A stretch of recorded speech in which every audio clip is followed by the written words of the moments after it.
আজকের প্রথম RC real এস্টেটের চ্যানেলে আপনারা নতুন জিনিস পাবেন। 12 ফুট রাস্তার উপরে গাড়ি পার্কিং আছে, আপনারা দেখতে পাচ্ছেন।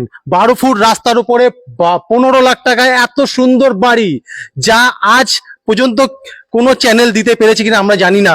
সামনে একটা সঙ্গে একটা টিউবওয়েল পাচ্ছেন। আমরা ঢুকেই দেখবো বাড়িটা টাইলস পুরো পুরো টাইলস করা আছে।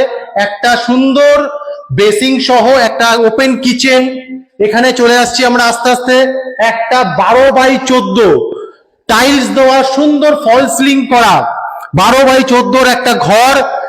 আর একটা ঘর দেখাই, এই ঘরটা দেখুন প্রায় 12x12, এটাও 12x12, ওটা 12x14, এটা 12x12, এটাও খুব সুন্দর বড় একটা ঘর। যে ঘরটা আপনার এই রুম থেকে এই রুমে আপনি এন্ট্রি করতে পারবেন। একটা কমন ওয়াশরুম আছে, কমোড বসানো, সমস্ত জলের উপরে প্রায় 750 থেকে 1000 লিটারের একটা ট্যাঙ্কি আছে। দেখুন জলের সমস্ত জলের পরিষেবা করা আছে, সাবমার্সেল দেওয়া আছে।